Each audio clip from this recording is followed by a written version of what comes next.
Hello मेरे प्यारे बच्चों। आज हमारा थर्ड लेक्चर है वर्क एनर्जी पावर का। और आज हम पढ़ने वाले हैं पोटेंशियल एनर्जी के बारे में। सबसे पहले लेक्चर में हमने बताया था work done bye constant force, variable force और उसके न्यूमेरिकल। सेकंड लेक्चर में हमने किया था kinetic energy, work energy theorem और उसके न्यूमेरिकल। आज क्या करने वाले हैं, पोटेंशियल एनर्जी के बारे में। और क्या करने वाले हैं हम लोग, पोटेंशियल एनर्जी और कंजर्वेटिव फोर्स फील्ड का रिलेशन जानने वाले हैं। और जानने वाले हैं हम लोग आज potential energy curve, laws of conservation of energy, और करने वाले हैं हम लोग अच्छे अच्छे क्वेश्चंस। कितने? 6 क्वेश्चन। ठीक है, चलिए तो शुरू करते हैं स्टार्टिंग से। सबसे पहली बात, पोटेंशियल एनर्जी क्या डेफिनेशन है बच्चों? किसी बॉडी में उसके शेप, साइज, पोजीशन, कॉन्फ़िगरेशन के कारण जो एनर्जी होता है उसे हम कहते हैं पोटेंशियल एनर्जी। ठीक है। दूसरी बात यहाँ पे इम्पोर्टेंट पॉइंट ये है कि कंजर्वेटिव फील्ड में, ये जो बताया हमने कि शेप, साइज, पोजीशन, कॉन्फ़िगरेशन, ये किसी कंजर्वेटिव फील्ड में। जैसे बच्चों ये पेन हमारे हाथ पे रखा हुआ है, ठीक है। इसको मैंने क्या किया, अब यहाँ पे क्या ग्रेविटेशन फील्ड है। इस ग्रेविटेशन फील्ड में मैंने इस पे कुछ काम किया, मैंने इसको ऊपर ले गया, ठीक है। तो यहाँ पे हमने क्या किया, कंजर्वेटिव फील्ड के अगेंस्ट काम कर दिया, ग्रेविटी के अगेंस्ट काम कर दिया।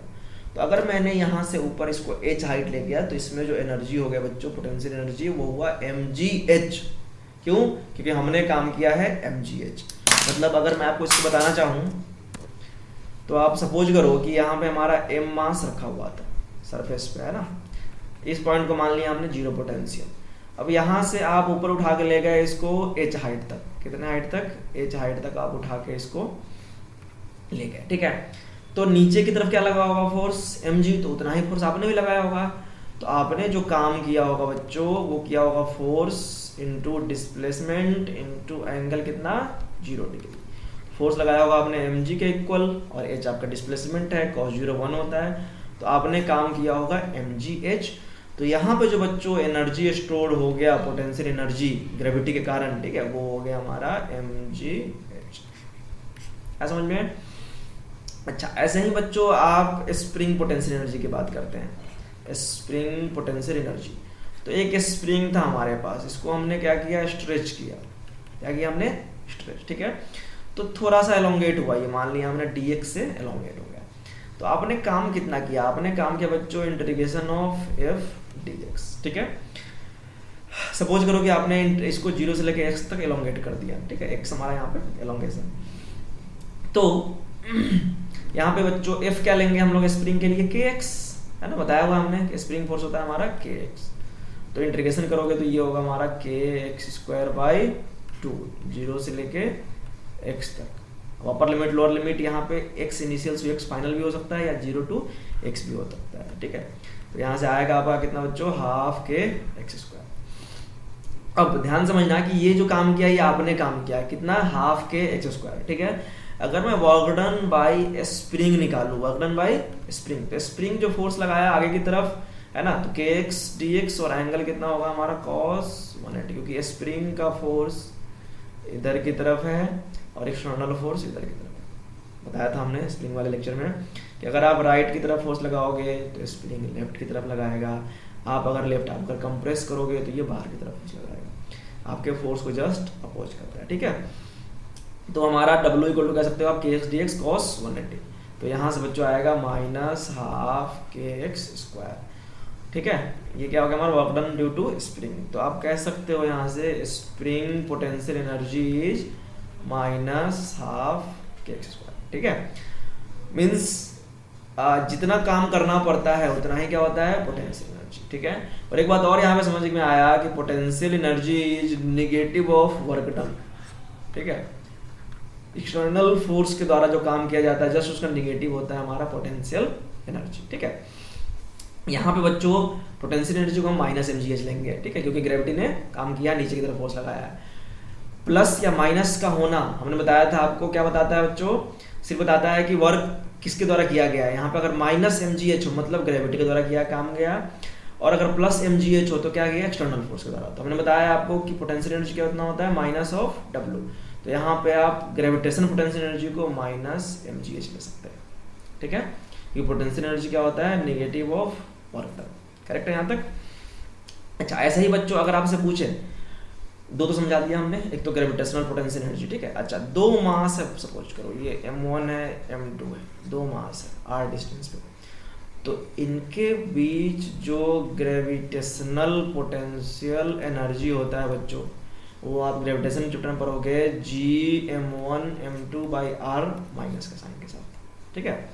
अच्छा, दो चार्ज मान लिया हमने q1 q2 r डिस्टेंस पे, इनके बीच का बच्चों इलेक्ट्रोस्टैटिक पोटेंशियल एनर्जी होता है, इलेक्ट्रोस्टैटिक पोटेंशियल एनर्जी ये होता है k q1 q2/r, ठीक है। तो ये सारे हम अलग अलग चैप्टर में पढ़ेंगे, इसको हम पढ़ेंगे 12th के सेकंड चैप्टर में, ठीक है, इलेक्ट्रोस्टैटिक पोटेंशियल वाले में। इसे पढ़ेंगे हम अभी रोटेशन के बाद, सिस्टम ऑफ पार्टिकल रोटेशन के बाद ग्रेविटेशन पढ़ेंगे। और ये स्प्रिंग फोर्स अभी हमने पढ़ा दिया पहले, ठीक है, लॉज ऑफ मोशन में पढ़ाया था, और उसका वर्क डन मैंने पिछले क्लास में बताया था, ठीक है। तो आई होप आपको समझ में आ गया कि पोटेंशियल एनर्जी वो एनर्जी है बच्चों जो किसी बॉडी के शेप, साइज, पोजीशन, कॉन्फ़िगरेशन के कारण किसी कंजर्वेटिव फील्ड में इन सब के होने के कारण आता है, उसे कहते हैं हम पोटेंशियल एनर्जी, ठीक है। ग्रेविटी में अपने पोजीशन चेंज कर दिया तो ग्रेविटेशन फील्ड आ गया, स्प्रिंग को आपने चेंज किया, स्प्रिंग एक कंजर्वेटिव फोर्स है, वहां आ गया इसमें एनर्जी, स्प्रिंग पोटेंशियल एनर्जी, ठीक है। चलिए, तो ये था हमारा बेसिक पोटेंशियल एनर्जी का कॉन्सेप्ट, यूनिट इसका भी जूल ही होगा, ठीक है। चलो, अब बच्चों हमारा कुछ रिलेशन है बच्चों conservative force field and potential energy में, ठीक है। देखो, हमने बताया आपको कि dw जो होता है ये f इंटू डी आर, ठीक है, मतलब f इंटू डी आर मतलब f इंटू डी एक्स भी हो सकता है, f इंटू डी वाई भी हो सकता है, f इंटू डी जेड भी हो सकता है, यहाँ तो ठीक है। अच्छा, दूसरी बात बताया मैंने कि dw जो होता है वो माइनस ऑफ du होता है, तो आप कह सकते हो minus of du equal to f dot d r, ठीक है। तो यहाँ से f क्या आएगा, f आएगा यहाँ से minus of du upon d r, ठीक है। अच्छा, इसको आप वेक्टर फॉर्म में ऐसे भी लिख सकते हो, minus d u by d x i cap minus d u by d y j cap and minus d u by d z k cap. ऐसा समझ में, मतलब अगर फोर्स का सिर्फ एक्स कंपोनेंट पूछे तो आप minus d u by d x करोगे, अगर फोर्स का सिर्फ वाई कंपोनेंट पूछे तो आप minus d u by d Z करेंगे, सॉरी डी वाई करेंगे, और अगर डी जेड पूछे, फोर्स का जेड कंपोनेंट पूछे तो क्या करेंगे आप माइनस डी यू बाई। ऐसा समझ में डिफरेंशिएशन आना चाहिए आपको, आप कर लोगे, ठीक है, यहाँ तो समझ में आ गया। अच्छा, ऐसा ये टॉपिक अगर कमांड कर लोगे ना आपको, तो ये 12th में भी काम देगा, क्योंकि 12th में भी इलेक्ट्रिक फील्ड जो होता है ना हमारा, वो minus d b upon d r होता है। जैसे यहाँ force d u by d r है, वैसे यहाँ पे ये हमारा क्या होगा minus d by d r बी दिया होगा, इसको डिफरेंशिएट करना होगा। और यहाँ भी तीन चीज़ें होती है, ई का एक्स कंपोनेंट, ई का वाई कंपोनेंट, जैसे हमने यहाँ निकाला ना, सेम ऐसे ही। तो इस टॉपिक के क्वेश्चंस को आप ध्यान से कर लेना और लिख लेना कि it will also used in 12th class, है ना, इलेक्ट्रिक फील्ड निकालने में वहाँ पे यूज होगा, बैठ गया दिमाग में। चलो, हाँ, दूसरी बात यहाँ पे एफ हमारा minus d u by d r है, मतलब बच्चों पोटेंशियल एनर्जी और आर ग्राफ का स्लोप क्या देगा, फोर्स। तो आप कह सकते हो कि स्लोप ऑफ, आप कह सकते हो यहाँ से slope of potential energy and distance graph क्या देगा, गिव्स फोर्स, ठीक है। जब बच्चों d u by d r का स्लोप, थोड़ा सा और नीचे कर दूं मैं इसको, जब D u by d r का स्लोप बच्चों जीरो होगा तो फोर्स जीरो होगा वहां से, ठीक है। और जब ये इंक्रीजिंग होगा तो ये क्या होगा, डिक्रीजिंग, ठीक है। तो आप कह सकते हो कि जब D u by d r का स्लोप क्या है, जब slope of d u by d are increasing, ठीक है, फोर्स क्या होगा बच्चों, डिक्रीजिंग, ठीक है। स्लोप की बात करता हूँ, slope of d u by d r increase करेगा, फोर्स क्या करेगा, डिक्रीज करेगा। And slope of d u by d r decreasing, force क्या करेगा, इंक्रीज करेगा, ठीक है। एंड जब slope equal to slope of d u by d r equal to zero, जब slope d u by d r का zero होगा उस केस में फोर्स क्या होगा बच्चों, जीरो होगा। ऐसा समझ में, फोर्स क्या होगा, जीरो। अभी हम लोग चेक करेंगे, अगले टॉपिक में पढ़ेंगे हम लोग इक्विलिब्रियम का केस, आप लोग जानते ही हो इक्विलिब्रियम मतलब फोर्स जीरो। तो अभी आपको समझ में आ गया क्या क्या, कि एफ हमारा minus d u by d r होता है अगर पोटेंशियल एनर्जी और आर ग्राफ का स्लोप, मतलब d u by d r increase करेगा, स्लोप अगर है ना, slope of u r graph या d u by d r increase करे, ठीक है। अच्छा, यहाँ हमने स्लोप लिख दिया है ना, slope of u r graph कह सकते हो, या सीधा कह सकते हो आप d u by d r increase करेगा, है ना, या d u by d r decrease करेगा। स्लोप वर्ड नहीं यूज करेंगे बच्चों। स्लोप अगर करेंगे तो फिर सीधा यहाँ लिखना पड़ेगा कि स्लोप ऑफ यू और आर ग्राफ, पोटेंशियल एनर्जी और आर ग्राफ इंक्रीजिंग, ठीक है। या सीधा कह दूं मैं कि D u by d are, मतलब ये स्लोप ही है बच्चों। D u by d are क्या है? स्लोप।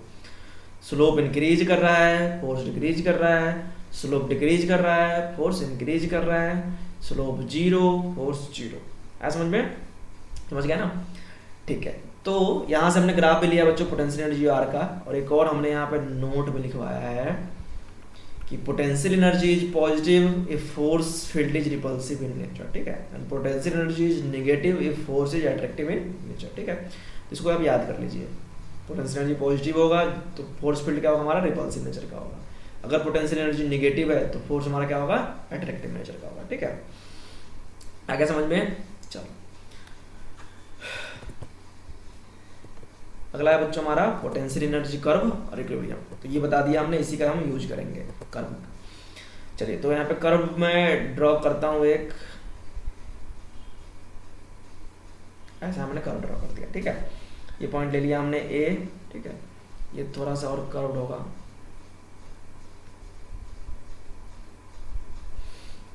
ये पॉइंट ले लिया हमने बी, और ये पॉइंट ले लिया हमने सी, ठीक है।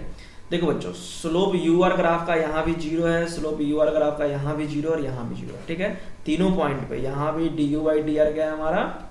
जीरो। अगर आप पोजिशन ऑफ पार्टिकल आर में ले लो तो d u by d are यहाँ भी जीरो है और D u by d are यहाँ भी जीरो है, ठीक है।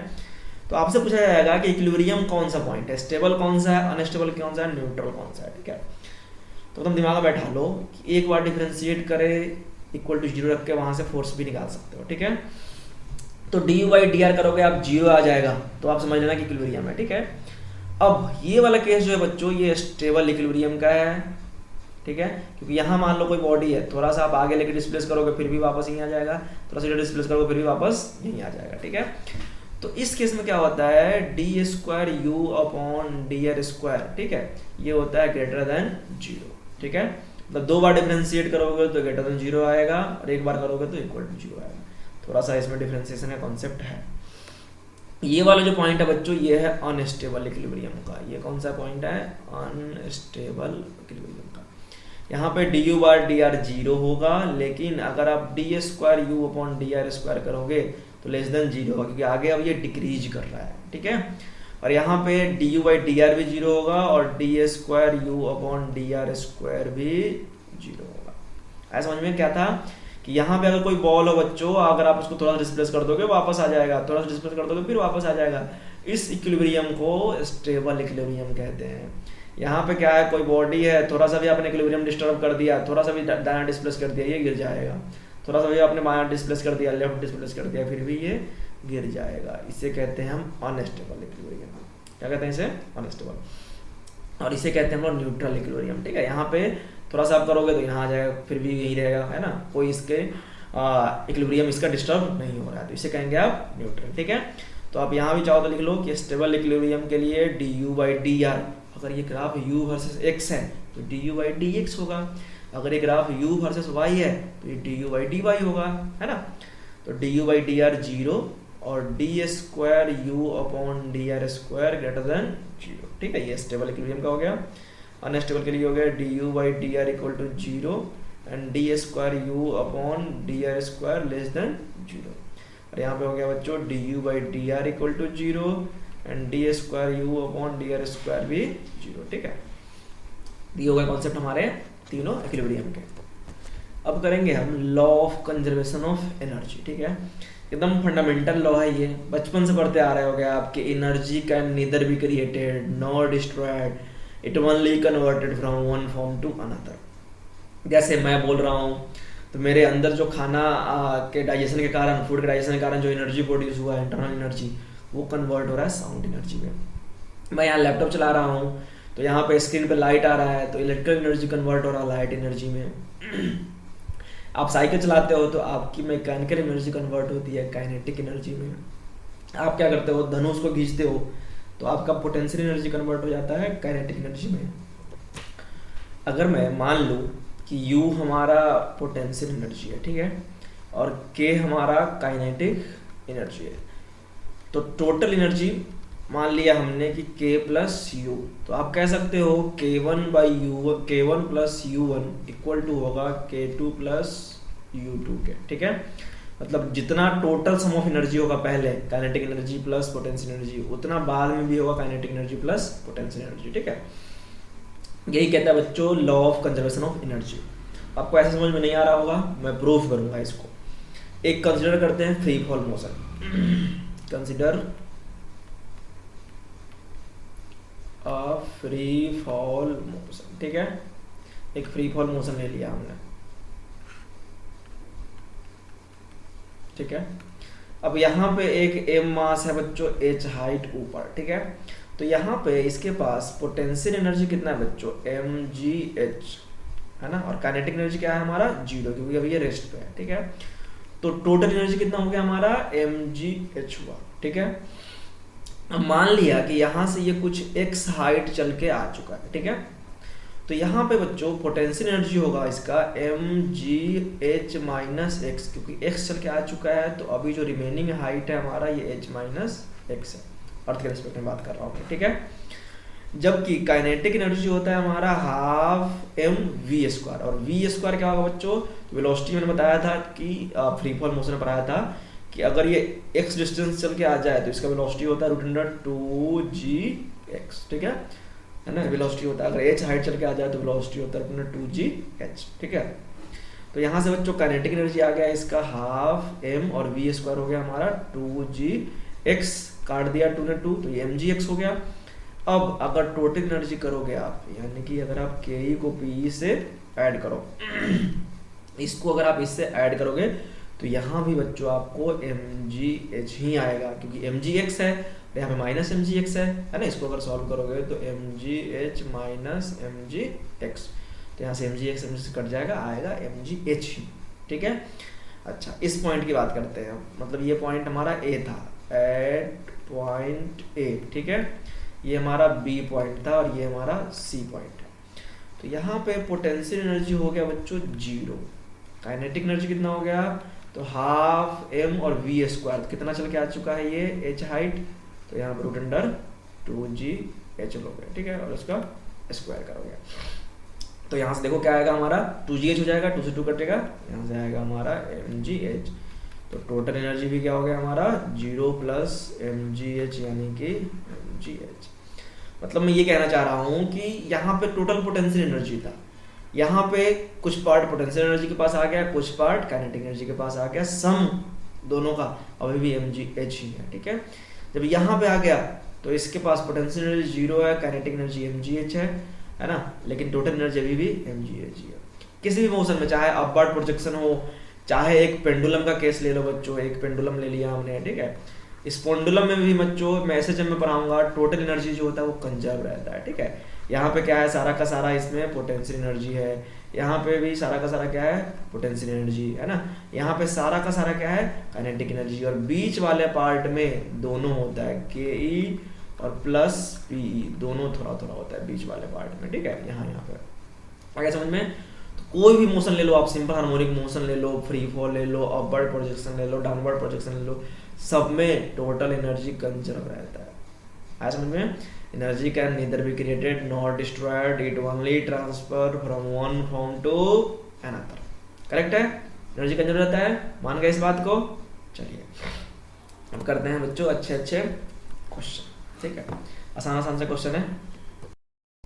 अब करते हैं बच्चों हम लोग जो हमने पढ़ा है उसको अप्लाई, क्योंकि बिना न्यूमेरिकल कुछ होने वाला है नहीं, कितना भी थ्योरी पढ़ लो, ठीक है। तो हमने आपके लिए 6 क्वेश्चन करके रखे हैं, है ना। तो धराधर फेंकते हैं फिर क्वेश्चंस को।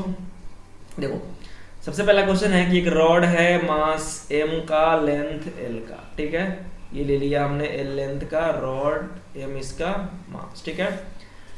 अब ये हॉरिजॉन्टल पोजीशन में रखा हुआ है। आपसे पूछ रहा है कि find the work done by the external force, मतलब जो कोई बाहर का आदमी आया है ना, against gravity to alter it configuration from horizontal to vertical, मतलब यहाँ से इसको आपको स्टैंडिंग पोजीशन पे ऐसे कर देना है, ठीक है। ये भी एल लेंथ का है, एम मास का, वही रॉड है। इसको आपने क्या किया, ऐसे अल्टर किया किसी एक्सटर्नल फोर्स ने।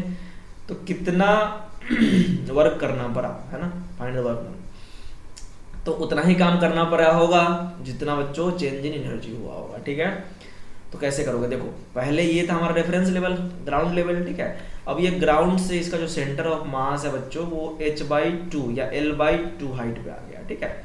तो अभी जो इसका पोटेंशियल एनर्जी है वो है mg/l/2, और पहले जो पोटेंशियल एनर्जी था हमारा वो था 0, ठीक है, क्योंकि ये ग्राउंड के टच में था। तो चेंज इन पोटेंशियल एनर्जी कितना है बच्चों, हमारा चेंज इन पोटेंशियल एनर्जी जो है बच्चों हमारा u final minus u initial, ये है mg/l/2, ठीक है।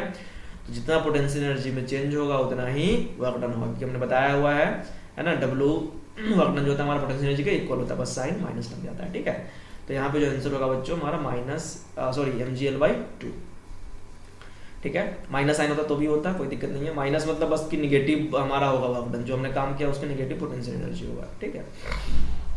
अब देखो यहाँ पे है कि एक चेन है जिसका कि मास m है, लेंथ l है, is held on a frictionless table, ठीक है।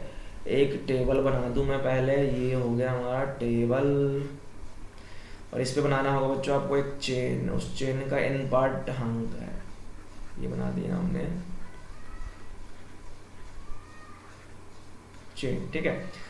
तो ये वाला पार्ट कितना है हमारा l/n, क्योंकि पूरा लेंथ l कह रहा है ना, और मास कितना होगा इसका m/n, यहाँ तो कोई दिक्कत नहीं है क्योंकि पूरा चेन जो था उसका मास m था, लेंथ l, ठीक है। 1/nth पार्ट जो है हमारा वो हैंगिंग है नीचे। अब इस 1/n पार्ट जो हैंगिंग है, ठीक है, जिसका कि l/n लेंथ है, उसको कितना काम करना पड़ेगा अगर वापस लाना चाहते हो, तो the work done to pull the hanging part of the chain, ठीक है। तो क्या बताया था हमने, जो हैंगिंग पार्ट है उसका सेंटर ऑफ मास पे यहाँ पे लाई कर रहा होगा इसका पूरा मास, ठीक है। तो आपको इतना ही ऊपर लाना है, ठीक है बच्चों। तो आपको काम करना पड़ेगा, देखो 4 क्या होता है हमारा mgh होता है, ठीक है ना, क्योंकि यहाँ पे भी हमने किया था बच्चों mgh, यहाँ पे सेंटर ऑफ मास हमारा l/2 था, सेंटर ऑफ मास यहाँ से यहाँ आ गया था, l/2 की शिफ्टिंग हुई सेंटर ऑफ मास की। तो सेंटर ऑफ मास का जितना शिफ्टिंग हो उतना ही आपको काम करना पड़ेगा, ठीक है।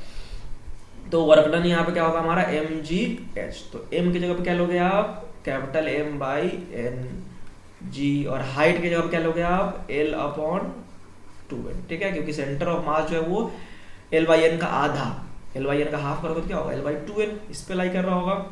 तो यहाँ से आएगा हमारा mgl/2n स्क्वायर, ठीक है, ऑप्शन ए। आया को समझ में क्या कह रहा था मैं ये कह रहा हूँ कि जब ये जैसे ग्राउंड पे था ये, है ना, तो ग्राउंड पे इसके पास पोटेंशियल 0, अब इसका सेंटर ऑफ मास यहाँ से उठ करके l/2 पे आ गया, ठीक है। तो कितना एनर्जी हुआ mgl/2, ठीक है, इतना ही काम करना पड़ा। यहाँ पे पहले इसका सेंटर ऑफ मास यहाँ पे था, पर ये पूरा l/n है तो ये कितना हुआ l/2n, ये उठ करके यहाँ आ गया, ठीक है। तो काम कितना होता है mgh, तो h की जगह पे क्या लोगे l/2n ले लोगे, मास के जगह पे इसका मास यानी कि m/n ले लेंगे, यहाँ से आंसर आ जाएगा हमारा। आसान है, चलिए और देखते हैं यहाँ पे। चलो अपने को क्वेश्चन कहा जा रहा है बच्चों कि एक बॉडी है उसको गिराया गया 20 मीटर हाइट से, ठीक है। तो बना लो चलो डायग्राम, वैसे डायग्राम में कोई मतलब है नहीं, ये है 20 मीटर हाइट, वहां से हमें गिराया गया, 20 मीटर हाइट से एक बॉडी को ड्रॉप किया गया, ठीक है।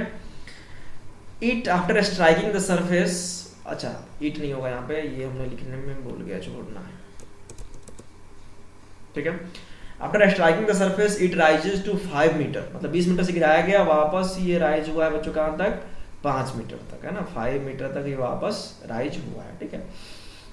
तो आपसे पूछ रहा है कि what is the fractional loss in kinetic energy during impact.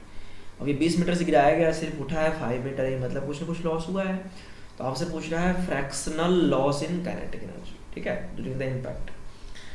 तो देखो दो तरीका है, एक है टाइम वेस्ट वाला तरीका, टाइम कंज्यूम वाला तरीका, ज़्यादा टाइम लगेगा, और एक है छोटा तरीका जिसमें कि आपको कम टाइम लगेगा, ठीक है। जो आप करोगे वो क्या करोगे मैं बता रहा हूँ। आप ये सोचोगे कि सर 20 मीटर हाइट से गिराया गया है, तो यहाँ जो वेलोसिटी होगा वो होगा √2gh, तो 2g की जगह पे 10 लोगे, h की जगह पे 20 लोगे, है ना। तो ये आएगा आपका 20 दूना 40, 400 यानी कि 20 मीटर पर सेकेंड। फिर आप सोचोगे कि सर ये वापस उठा है, तो उठने वाला वेलोसिटी भी होता है √2gh, है ना, ये सब पढ़ाया हुआ है हमने, मोमेंटम वाले चैप्टर में पढ़ाया हुआ है, ठीक है।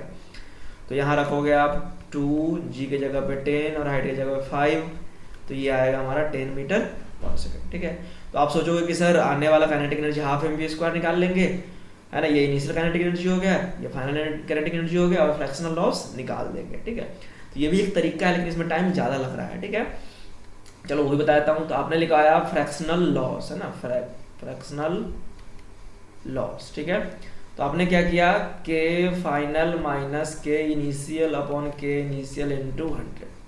एक चीज़ और भी सजेस्ट करूँगा बच्चों आपको, जो मैं वीडियो बना रहा हूँ ये एक चैप्टर से दूसरे चैप्टर कनेक्टेड होते हैं। ठीक है, ये सब मैं फ्रैक्शनल लॉस वगैरह निकालना सब मैंने पीछे लॉज ऑफ मोशन में सिखाया हुआ है। अब ये लॉस रूट अंडर 2g सोच रहे होंगे कहाँ से आ गया, ये हमने भी लॉज ऑफ मोशन में सिखाया गया है ना, ये हमने अंडर ग्रेविटी में सिखाया है कि एच हाइट गिरने के बाद एक बॉडी रूट अंडर 2g से।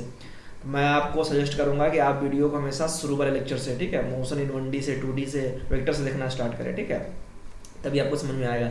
बीच में कोई भी लेक्चर आप उठाकर देख लोगे तो आपको पूरा समझ में नहीं आ सकता है। ठीक है, क्योंकि ये सब कनेक्टेड होते हैं चैप्टर। तो यहाँ पे फ्रैक्शनल लॉस हो गया के फाइनल माइनस के इनिशियल अपॉन के इनिशियल इंटू 100। ठीक है, तो हाफ m कॉमन ले लेता हूँ मैं, है ना, v फाइनल यानी कि 10 का स्क्वायर। अच्छा, दूसरी बात कि लॉस होता है तो हम इनिशियल माइनस फाइनल करते हैं, नहीं तो आंसर हमारा निगेटिव में आ जाएगा। ठीक है, तो मैं कर देता हूँ के इनिशियल माइनस के फाइनल। ठीक है, जैसे कि आपका लॉस परसेंटेज होता है तो क्या करते हो आप, लॉस अपॉन CP इंटू 100। तो ये आप करोगे 20 का स्क्वायर माइनस 10 का स्क्वायर अपॉन इनिशियल यानी कि 20 का स्क्वायर इंटू 100। ठीक है, तो 20 का स्क्वायर कितना होगा हमारा 400 माइनस 10 का स्क्वायर कितना हुआ 400 माइनस 100 300। ठीक है, अच्छा, और मास कितना दिया है बच्चों बॉडी का, अच्छा बॉडी का मास नहीं दिया हुआ है। ठीक है, तो आप मैं ऐसा करता हूँ ना हाफ m, अच्छा ये तो कट गया हाफ m। ठीक है, और नीचे कितना हो गया हमारा 400 यानी कि काट पीट क्या आया ये 3/4। ठीक है, आप परसेंटेज नहीं करता हूँ मैं, सिंपल परसेंटेज हो तो 100 से मल्टीप्लाई कर देना आप। ठीक है, तो यहाँ पे फ्रैक्शनल लॉस कितना हुआ हमारा, फ्रैक्शनल लॉस हुआ 3/4। ठीक है, इसमें टाइम लगा हमको करने में 2 से 3 मिनट। ठीक है, अब बताता हूँ शॉर्टकट ट्रिक क्या था। सीधा सीधा आप क्या करोगे बच्चों, कितना पोटेंशियल एनर्जी चेंज हुआ, आपसे पूछ तो रहा है कि what is fractional loss in kinetic energy. ठीक है, तो जितना बच्चों लॉस होता है पोटेंशियल काइनेटिक एनर्जी में उतना ही गेन होता है पोटेंशियल एनर्जी में। ठीक है, तो आप अगर fractional gain in potential energy निकाल दोगे तो भी इतना ही आएगा जितना कि fractional loss in kinetic energy. ठीक है, तो fractional gain in potential energy है ना, तो mg है ना, पहले कितना था हमारा 20, अब कितना हमारा 20, अब कितना है 5 अपॉन mg इंटू 20। मतलब ये फाइनल पोटेंशियल एनर्जी में से घटा रहा हूँ मैं, है ना, सॉरी इनिशियल में से घटा रहा हूँ मैं फाइनल। क्या कर रहा हूँ मैं यहाँ पे, तो u initial minus u final upon u initial, यही तो होता है बच्चों फ्रैक्शनल। तो u इनिशियल कितना था mgh 20 था हाइट, बाद में कितना हो गया mgh जहाँ पे 5 है हाइट। तो यहाँ कितना आया बच्चों, यहाँ भी आया हमारा 15/20। अगर काटोगे तो 5 3 जा 5 4 जा कितना आया 3/4। क्या समझ में आया बच्चों, ये आसान था, ये क्या था लेंदी प्रोसेस था। क्या समझ में, कंपटीशन में यही है, आप 2-2 मिनट 1 मिनट 10-10 सेकंड 20-20 सेकंड कैसे बताओगे। ठीक है, तो यहाँ पे क्या लग रहा था आपको 2 से 3 मिनट, यहाँ कितना लगेगा आपको 30 सेकंड। क्या ट्रिक समझ में आया कि जब भी आपको लॉस इन काइनेटिक एनर्जी पूछा जाए तो आप गेन इन पोटेंशियल एनर्जी में निकाल सकते हो। हाइट दिया हुआ है तो ये नहीं कि हाइट दिया हुआ है तो पहले आप वेलोसिटी निकालो दोनों, फिर लॉस इन काइनेटिक एनर्जी निकालो। इसमें आपको हो तो जाएगा सॉल्व, लेकिन टाइम लगेगा, 3 मिनट 4 मिनट 5 मिनट लगा दोगे और आपको इसमें नुकसान होगा। 4-5 क्वेश्चन आप कर सकते हो अपने टाइम में। ठीक है बच्चों, मजा आ गया, बढ़िया था ये, चलो समझ में आ गया, ट्रिक लिख लो इसको। अगले क्वेश्चन पे आते हैं हम। अगला क्वेश्चन है बच्चों हमारा कि potential energy of a particle of mass 1 kilogram free to move along x axis given by this. ठीक है, if total mechanical energy of the particle is 2 joule maximum speed. ठीक है, यहाँ भी एक कॉन्सेप्ट है बच्चों, जहाँ पे मैक्सिमम स्पीड होगा मतलब मैक्सिमम काइनेटिक एनर्जी होगा, है ना, और जहाँ पे मैक्सिमम काइनेटिक एनर्जी होगा वहाँ पे मिनिमम पोटेंशियल एनर्जी होगा। ठीक है, जैसा कि मैंने बताया है आपको पेंडुलम के केस में। ठीक है, पेंडुलम के केस में क्या होता है बच्चों, यहाँ पे मैक्सिमम पोटेंशियल एनर्जी होता है, मिनिमम काइनेटिक एनर्जी होता है। ठीक है, यहाँ पे क्या होता है PE मैक्स। ठीक है, और काइनेटिक एनर्जी मिनिमम। ये क्वेश्चन सिंपल हार्मोनिक मोशन में भी आ गया ये क्वेश्चन। ठीक है, तो बच्चों सबसे पहले हमें मैक्सिमम स्पीड यानी कि मैक्सिमम काइनेटिक एनर्जी पूछा जा रहा है, तो हमें निकालना पड़ेगा सबसे पोटेंशियल एनर्जी मिनिमम यानी हमें करना होगा d u by d x को जीरो, ठीक है, क्या करना होगा d u by d x को जीरो, ठीक है। सबसे पहला स्टेप 1 लिख लो, find where potential energy is minimum, ठीक है, उस पॉइंट पे निकाल लेना आप, तो हम पोटेंशियल मैक्सिमम होगा, ठीक है। तो अगर मैं D u by d x करूँ तो यहाँ पे बच्चों अपने पास यू एक्स कितना दिया हुआ है, x square by 2 minus x, तो ये बच्चों आप करोगे पावर से मल्टीप्लाई करोगे, पावर एक कम कर दोगे, है ना, पहले से 2 है यहाँ पे, है ना, इसको मैं डिफरेंशिएट कर रहा हूँ, माइनस एक्स का कितना होगा 1, 2 ने 2 को मार दिया, यानी कि x माइनस 1 इक्वल टू 0, यहाँ से x आ गया बच्चों 1 मीटर, मतलब x इक्वल टू 1 मीटर पे पोटेंशियल एनर्जी जो है मिनिमम है, तो काइनेटिक एनर्जी क्या होगा वहाँ पे मैक्सिमम, ठीक है। अब देखो आप जानते हो कि टोटल एनर्जी होता है हमारा kinetic energy plus potential energy, आपसे पूछ रहा है काइनेटिक एनर्जी यानी कि हाफ mv² पूछ रहा है, टोटल एनर्जी कितना है हमारा 2 माइनस पोटेंशियल एनर्जी इस पॉइंट पे, अच्छा पोटेंशियल एनर्जी निकालना होगा तो आपको u निकालना पड़ेगा एट x इक्वल टू 1, तो ये होगा बच्चों हमारा 1 का स्क्वायर बाई 2 माइनस 1, है ना, यहाँ पे हमने 1 पुट कर दिया, तो 1 बाई 2 माइनस 1 हो गया माइनस 1 बाई 2, तो यहाँ पे पोटेंशियल एनर्जी हमारा माइनस 1 बाई 2, आ रहा समझ में, काइनेटिक एनर्जी निकालना है आपको, तो इसको मैंने उधर भेजा, तो ये यहाँ पे क्या था हमारे पास, चलो यहाँ लिख देता हूँ मैं 2 इक्वल टू दिस, और पोटेंशियल की जब लिखता हूँ माइनस 1 बाई 2, ठीक है, जो हमारा 2 प्लस 1 बाई 2 हो गया 5 बाई 2, 2 ने 2 को मार दिया, ठीक है, और मास की वैल्यू कितनी हमारी 1, तो यहाँ से वेलोसिटी हो गया बच्चों √5 मीटर पर सेकेंड, ये हो गया आपको v मैक्स, ठीक है, यहाँ पे आंसर कौन सा हमारा √5। आया समझ में क्या किया हमने, फिर से समझो, हमें पोटेंशियल एनर्जी x का फंक्शन दिया हुआ था, कहा गया था कि अगर टोटल मैकेनिकल एनर्जी जो है वो 2 जूल का है तो मैक्सिमम स्पीड क्या होगा, तो हमारे दिमाग में सबसे पहले ये ट्राई किया कि potential energy kinetic energy maximum, speed maximum मतलब काइनेटिक एनर्जी मैक्सिमम, तो काइनेटिक एनर्जी वहाँ पे मैक्सिमम होता है जहाँ पे पोटेंशियल एनर्जी 0, इस पॉइंट पे काइनेटिक एनर्जी मैक्सिमम होता है और पोटेंशियल एनर्जी होता है हमारा 0, पोटेंशियल एनर्जी होता है 0, ठीक है। तो हमने सबसे पहले वो निकाला वो पॉइंट जहाँ पोटेंशियल एनर्जी 0 हो, इसके लिए हमने d u by d x equal to 0 करके निकाला, तो आया x इक्वल टू 1 मीटर, मतलब x इक्वल टू 1 मीटर पे पोटेंशियल एनर्जी जो है वो 0 है, और कितना है potential energy x equal to 1 पे तो हमने देखा यहाँ पे minus 1 by 2, sorry d u by d x हमारा 0 था, ठीक है, तो यहाँ हमने देखा कि पोटेंशियल एनर्जी कितना है हमारा u at x equal to 1, तो हमें पता लगा कि माइनस 1 बाई 2, तो जहाँ पे पोटेंशियल एनर्जी जो है हमारा ये मिनिमम है वहाँ पे काइनेटिक एनर्जी मैक्सिमम होगा, है ना, तो आप कह सकते हो के ई मैक्स प्लस पी मिन, ठीक है, पी मिन की वैल्यू दिया हुआ था, हमने यहाँ से पी मैक्स निकाल दिया, आसान था। 2 क्वेश्चन और बच रहे हैं हमारे पास, ठीक है, हाँ ये भी बहुत आसान क्वेश्चन है, पोटेंशियल एनर्जी दिया हुआ है बच्चों u equal to x square, और आपसे फोर्स पूछ रहा है, बहुत ही आसान क्वेश्चन, बहुत ही बेसिक क्वेश्चन है ये, आपको क्या करना है, फोर्स निकालना है, क्या होता है फोर्स बच्चों, minus d u by d x, ठीक है, माइनस साइन लगाओ और डिफरेंशिएशन कर दो, डिफरेंशिएशन में तुम लोग एक्सपर्ट हो ही, ये हो गया 2ax माइनस b, ठीक है, तो यहाँ से फोर्स हो गया हमारा माइनस 2ax प्लस b, ठीक है।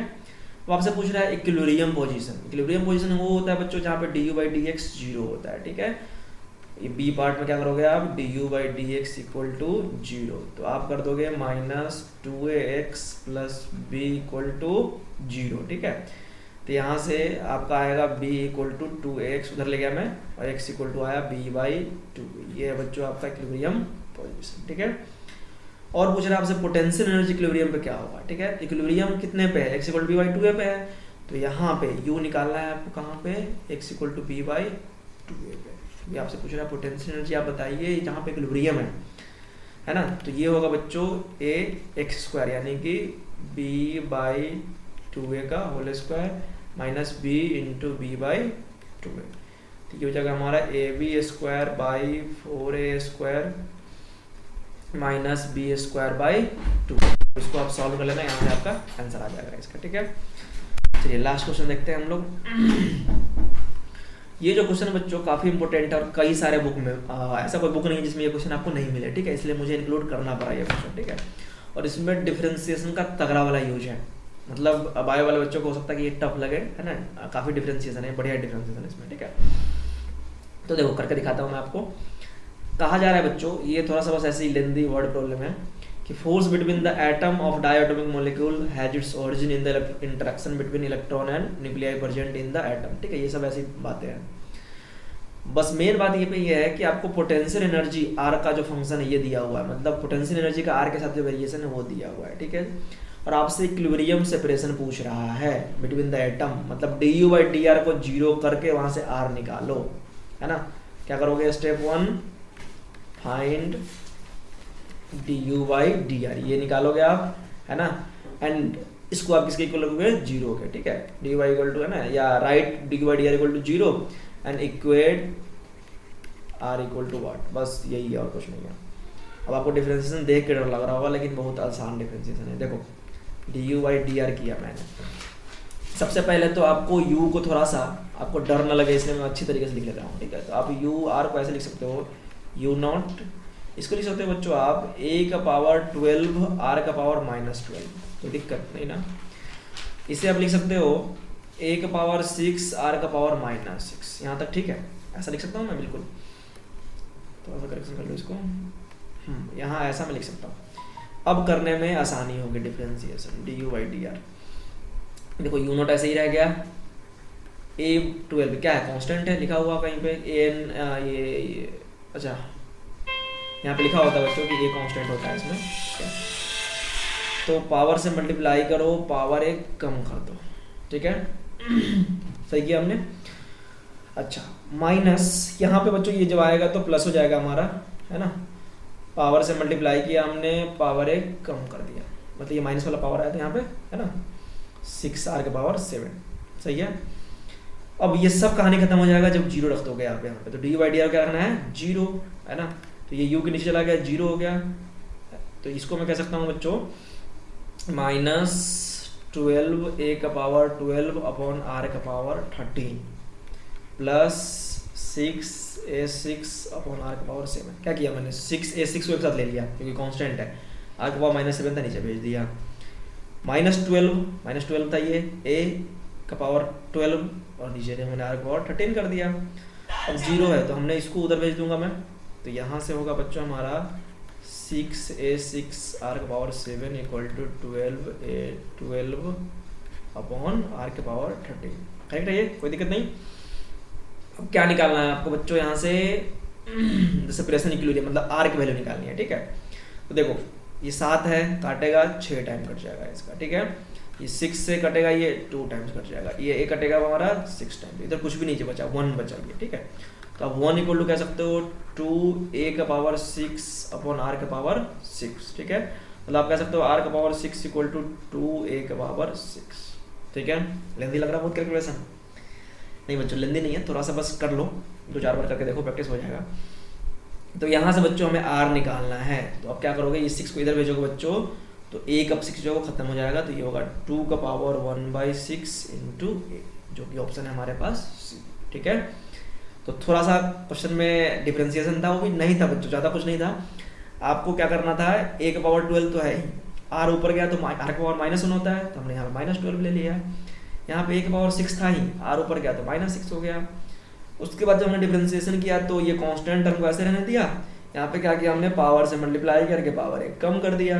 यहाँ भी हमने पावर से मल्टीप्लाई करके, माइनस साइन था इसलिए प्लस कर दिया, पावर एक कम कर दिया, इक्वल टू 0 रख दिया, इसको मैंने 0 के नीचे भेज दिया। अब ये आसान हो इसलिए मैंने -12 a का पावर 12 को एक साथ ले लिया, r13 को फिर से नीचे भेज दिया ताकि सॉल्व कर लें, और यहाँ से बस सॉल्व करके आपका आ गया। तो होप आपको वर्क एनर्जी पावर के ये अच्छे क्वेश्चन, इंटरेस्टिंग क्वेश्चन, मज़ेदार क्वेश्चन करके मज़ा आया होगा। तो 6 क्वेश्चन कर लिए हमने, 1 2 3 4 5 6, है ना, 6 क्वेश्चन कर लिए। और क्या सिखा दिया हमने आपको, law of conservation of energy, energy कैसे कंजर्व रहता है वो सिखा दिया हमने। और क्या सिखा दिया हमने बच्चों, कब स्टेबल इक्विलिब्रियम, कब अनस्टेबल इक्विलिब्रियम, कब न्यूट्रल। और क्या सिखा दिया हमने, रिलेशन निकालना कंजर्वेटिव फिल्स पोटेंशियल एनर्जी का। और क्या सिखा दिया हमने आपको, different potential energy like spring potential energy, gravitational potential energy, electrostatic potential energy.